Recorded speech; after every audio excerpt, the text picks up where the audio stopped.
So, if I told you that Julius Caesar's legions conquered Europe, fueled by the exact same tiny plant currently sitting in your kitchen cabinet, and that you have been, well, completely misidentifying that plant your entire life, would you actually believe me? I mean, probably not, right? Right, because today we are taking a deep dive into the intersection of ancient medical wisdom and, modern science.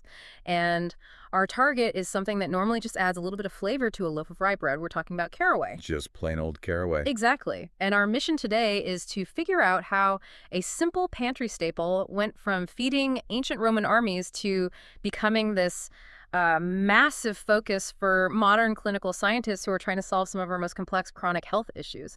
So, okay, let's unpack this because right off the bat, the botanical data throws a massive curveball. It really does. It completely upends how you look at that little jar in your pantry. I mean, when you buy caraway, the label universally says caraway seeds. But those little crescent-shaped rib things you sprinkle into a recipe are not actually seeds. Wait, hold on. I'm looking at a mental picture of them right now. If they aren't seeds, what exactly am I pouring into my hand? Botanically speaking, you're actually looking at the plant's tiny, dried fruits. Dried fruits. I mean, that feels wildly counterintuitive because they're rock hard and microscopic. Yeah, it's a ubiquitous misconception. Yeah. To understand why they're fruits, you have to look at how caraway actually grows. It's a biennial herb, meaning it operates on a strict 2-year life cycle. Okay, 2 years. Right. During the entire first year, it doesn't flower at all. It just hunkers down, building this massive taproot and a low rosette of leaves. It's just hoarding energy. Wow. And then by the second year, it uses all that stored energy to shoot up, about 60 centimeters tall, developing these feathery leaves and umbrella-like clusters of white or pink flowers. Okay, and the flowers become the fruit. Exactly. When those flowers get pollinated, they swell into tiny fruits. We harvest those fruits, dry them out until they look like little woody crescents, and just call them seeds. That completely reframes the plant for me. Because if a plant spends an entire year just like hoarding nutrients into its root system before it even tries to reproduce, it must be incredibly nutrient dense. Oh, absolutely. Which actually perfectly explains the Roman Empire connection we found in the sources. When you look at military history, the Romans were essentially trying to engineer the ancient equivalent of an MRE, a meal ready to eat. Yeah, function over form. Yeah. They needed maximum caloric and nutritional density for soldiers who are marching across continents totally away from supply lines. Exactly. And they realized that the real payload wasn't just the dried fruits at the top of the plant. It was that massive energy-hoarding taproot at the bottom. Right. The legions survived on a specialized survival bread called chara. They would take those caraway roots, which had spent a year absorbing minerals from the dirt, grind them up, and mix them with milk to create this dense, sustaining ration. What's fascinating here is the sheer human ingenuity. The Romans weren't waiting for modern chemistry to tell them there was profound utility in this plant.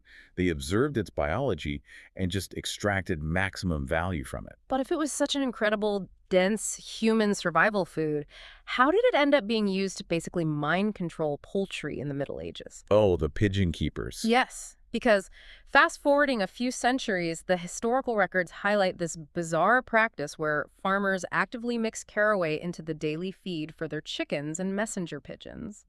And they weren't doing it for the birds' nutrition. No, not at all. They did it specifically to stop the birds from wandering away from home. It sounds like pure magic or folklore, right? Yeah. But think about the behavioral shift. The farmers believed there was something inherent in the plant that bound the birds to their roosts. Like a spell. Right, like a spell. But when you look at the actual physiological effects of caraway, which we now know calms the digestive tract and mildly sedates the nervous system by reducing systemic stress, it makes total sense. So they were just relaxed. Exactly. The birds weren't under a magic spell. They were likely just incredibly comfortable. Their digestion was perfectly soothed, and they had absolutely no biological drive to fly off and forage elsewhere. That is hilarious. The medieval farmer essentially created the ultimate comfort food to keep his flock from flying the coop. Literally. But it proves a much larger point, which is that humans have been relentlessly experimenting with the biological effects of this plant for millennia, which brings us to the pivotal medical shift. Right, the 12th century.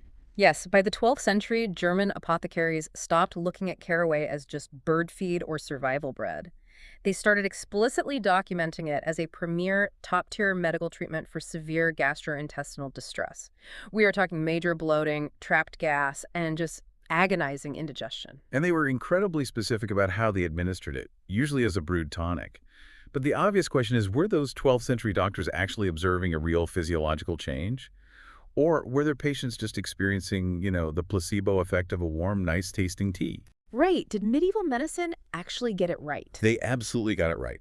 And modern clinical laboratories have validated those old texts in a spectacular way. Wow. Yeah, when researchers finally put caraway under a mass spectrometer to break down its molecular structure, they isolated two incredibly powerful natural compounds driving these exact digestive effects: carvone and limone. Okay, let's talk about the mechanics of those two compounds.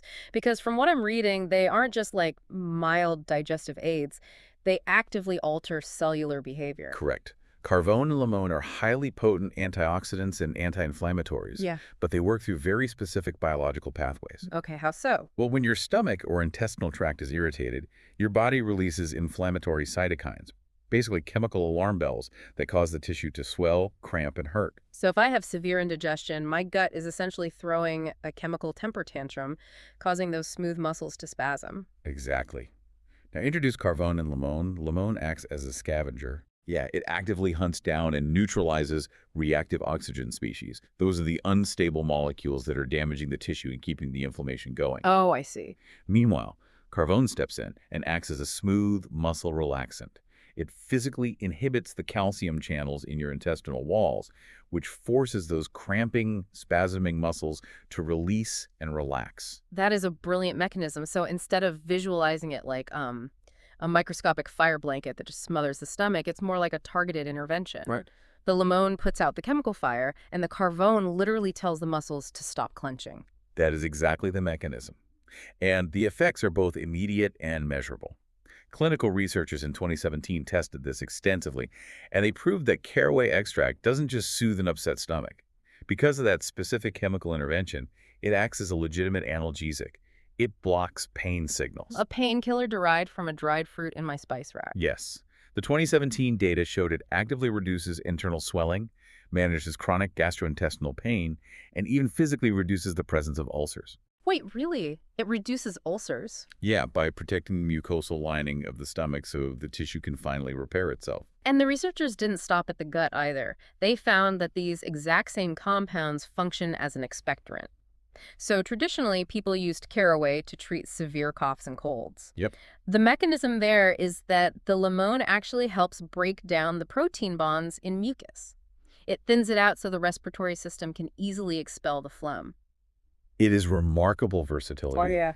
And it also functions as a natural diuretic, stimulating the kidneys to flush out excess sodium and water, which visibly reduces bodily swelling and edema. Okay, I have to push back a little bit here. Sure. Diuretics force the body to shed water aggressively. Usually, when you rapidly alter the gut and flush the kidneys, you run the risk of throwing off your electrolytes or, spiking your blood sugar because you're stressing the body's delicate equilibrium. Right. How does a plant that causes such aggressive flushing not cause a metabolic crash? That is the exact right question to ask. Because whenever you introduce a diuretic, you do worry about systemic shock. If we connect this to the bigger picture, we have to look at how caraway interacts with metabolic function on a cellular level. Okay. And the answer is that it actually stabilizes the metabolism rather than crashing it. Let's look at its impact on blood sugar and diabetes. Which seems completely disconnected from stomach cramps. It seems disconnected until you look at oxidative stress. Remember how limone hunts down unstable molecules? Right, the scavenger. Yes. Yeah. In a diabetic or pre-diabetic system, high levels of oxidative stress actively damage the cells that produce insulin, and they make the rest of the body's cells resistant to the insulin that is actually there. So the body is producing the key, but the locks are all jammed with, cellular rust. Exactly. By introducing the aggressive antioxidants in caraway, you are clearing out that cellular rust. The clinical trials show that this dramatically reduces oxidative stress throughout the whole body, which allows the insulin receptors to function properly again. It regulates blood sugar by fixing the communication breakdown at the cellular level. That makes total sense. But what about the cholesterol claims? Because whenever I hear a natural supplement claims it lowers cholesterol, my skeptic alarm goes off. Oh, sure. Does it just indiscriminately wipe out all the lipids in the blood? because you need HDL, the good cholesterol, for healthy brain function and hormone production. It's a totally valid concern. But the clinical lipid trials give us a very reassuring answer about the mechanism. Caraway is remarkably selective. Oh, okay. It doesn't just nuke the bloodstream. Instead, the compounds interact directly with the liver's enzymatic pathways. They actively inhibit the specific enzyme responsible for synthesizing LDL, the bad blood fats, while leaving the pathways that produce your beneficial HDL proteins completely alone. That is a pretty elegant mechanism. It's like a smart bomb instead of a grenade. And the systemic impacts apparently extend into active weight management. There was a fascinating study conducted on women that showed regular intake of caraway extract naturally suppresses appetite. But it went beyond just making them feel full. It actually triggered a biological process called lipolysis. Can you translate that into plain English? Absolutely. Lipolysis is basically your body unlocking its fat stores. Okay. Normally, your body stores excess energy in fat cells as triglycerides, and it locks them away. When the caraway compounds enter the bloodstream, they act as a signaling mechanism. A signal to do what? They flip a metabolic switch that tells the cells to unlock those vaults, break the fat down into free fatty acids, and dump them into the bloodstream to be burned for energy.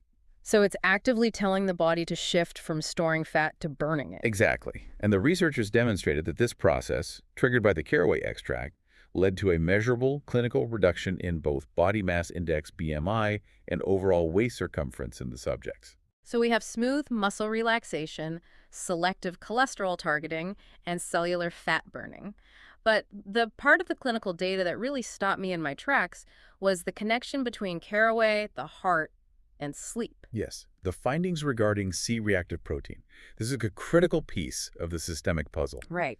C-reactive protein, or CRP, is a major biological marker produced by the liver. When doctors test your blood and find high levels of CRP, it indicates severe chronic inflammation somewhere in the body. Yeah. It's a massive red flag that you are at high risk for heart disease. And the clinical trials showed that when subjects paired regular caraway consumption with just mild routine exercise, their levels of this dangerous C-reactive protein actively dropped. Significantly. The heart gets healthier because the systemic inflammation is being dialed down, but the side effect of dropping that inflammation is what fascinated me. Significantly improved sleep quality, which sounds like a leap until you look at the nervous system. Right, because if your body is constantly fighting hidden systemic inflammation, if your CRP levels are sky high, your immune system is essentially at war. Yeah. And you cannot sleep in a war zone. Your nervous system is locked in a sympathetic state. It's constantly on edge. You might be unconscious, but you can't reach those deep, restorative, slow-wave sleep cycles. Precisely. By using the anti-inflammatory properties of carvone and limon to quiet down the body's internal alarm bells, you are finally allowing your nervous system to shift into a parasympathetic state. The rest and digest mode. Right. You aren't taking a sedative, you're just removing the chemical noise that was keeping you awake. It is a beautiful cascading effect. You soothe the stomach, which lowers systemic inflammation, which protects the heart, which finally lets the brain sleep. It's incredible. But as amazing as all these solo benefits are, this plant is actually a massive team player. Here's where it gets really interesting. Because when you combine caraway with other specific botanicals, you get these highly specialized synergistic effects. The synergies are where pharmacological science gets truly exciting. Clinical researchers have found that combining caraway with other specific oils creates a multiplicative effect. The most prominent, rigorously tested combination is caraway oil and peppermint oil. And just to be clear for the listener, this specific combination isn't a tea you drink. This is applied topically right onto the skin of the stomach. Correct. When this blend is rubbed directly over the gastrointestinal area, it provides highly effective relief for people suffering from severe functional dyspepsia, which is chronic indigestion, as well as irritable bowel syndrome, or IBS. How does rubbing oil on your skin fix your intestines? It comes back to the mechanisms we discussed earlier, but enhanced. Peppermint oil contains menthol, which is a powerful antispasmodic. Meaning it stops spasms. Right. It relaxes the physical hardware of the gut, the muscles, but the menthol alone doesn't fix the chemical irritant. That is where the caraway oil comes in. Ah, I see. It penetrates the dermal layers and provides the software fix, reducing the gas production and neutralizing the inflammatory cytokines. The peppermint stops the spasm, and the caraway removes the fuel for the fire. A perfect biological 1-2 punch. And it isn't the only synergy. Researchers also tested a combination of caraway oil blended with clove, cumin, basil, and marjoram essential oils. Yes, and that combination creates a highly potent antiseptic blend specifically designed to fight off topical fungal infections on the skin. The mechanism there is fascinating too. You basically have a breaching charge and an attack team. Yeah, that's a good way to put it. The clove and cumin oils weaken and break down the rigid cell walls of the fungus, which allows the caraway and basil oils to flood into the fungal cell and completely destroy its ability to replicate. It's a level of complexity you just don't expect from ordinary kitchen spices. And even if we strip all the complex essential oil extractions away and just look at the raw physical nutritional profile of these tiny dried fruits, the density is staggering. It really is. You're looking at something the size of a pinhead, yet it is packed with dietary fiber. It contains significant amounts of iron, calcium, magnesium, potassium, and zinc, not to mention a complex of vitamins, including vitamin A, vitamin C, and vitamin E. Which brings us back to the plant's 2-year life cycle. That tiny fruit is essentially the plant's survival capsule.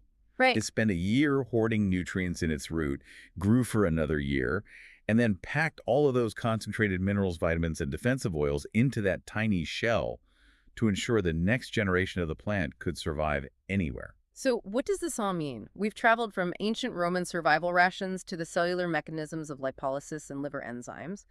How do you, the listener, actually take all this rigorous science and safely apply it to your routine tomorrow morning? Well, the clinical data is very clear on practical application and dosage. Caraway is incredibly safe for daily consumption. The therapeutically effective amount is between 1 to 6.5 grams per day. To put that in visual kitchen terms, that is roughly half a teaspoon to 1 full teaspoon of the dried fruits. Exactly. And the most metabolically effective way to process that is to split it into 3 smaller doses taken throughout the day, rather than throwing a whole teaspoon into your system all at once. And how do you physically take it? I mean, you could theoretically just chew on the dried fruits, but there is a much more efficient extraction method. The tea. Yeah, the tea. One of the best ways to get the carvone and limon out of the tough cellular walls of the fruit and into your bloodstream is by making a digestive tea. You just take 1/3 of a teaspoon of the lightly crushed fruits, boil them in water for about 5 to 10 minutes to break down those structural fibers, strain out the solids, and drink the warm liquid. However, we do need to provide the complete objective picture. Of course. Just because a compound is completely natural and sits in your spice rack does not mean it is devoid of precautions. These are powerful pharmacological agents, and they are not a substitute for professional medical treatment if you have a serious condition. Right. And there is actually a pretty funny irony hidden in the safety data. We just spent, 20 minutes explaining how caraway is a masterclass in curing indigestion and soothing the gut. Yeah. But if you take an excessive amount of it, especially if you overdo it with the highly concentrated peppermint oil combination we talked about, it can trigger the exact problems it's meant to solve. It backfires. Exactly. The smooth muscle relaxes a little too much, the sphincter at the top of your stomach opens, and you end up with severe heartburn, excessive burping, or intense nausea. It operates on a classic bell curve of efficacy. The precise amount acts as a targeted medicine. An overwhelming amount becomes a systemic irritant. That makes sense. Furthermore, clinical guidelines explicitly state that pregnant women should avoid using therapeutic doses of caraway supplements or concentrated oils without direct consultation with their doctor, as the muscle-relaxing properties can be unpredictable. But on the completely opposite end of the spectrum, nursing mothers have traditionally used mild caraway teas for centuries. And modern observation supports it, because those same relaxing properties are known to help actively boost milk supply. It's a wildly complex, multifunctional interaction with human biology. Which brings us to the ultimate takeaway from all this research. This raises an important question. We have been talking about an unassuming 60-centimeter plant, a plant that medieval farmers casually tossed onto the dirt to keep their pigeons docile. Yeah.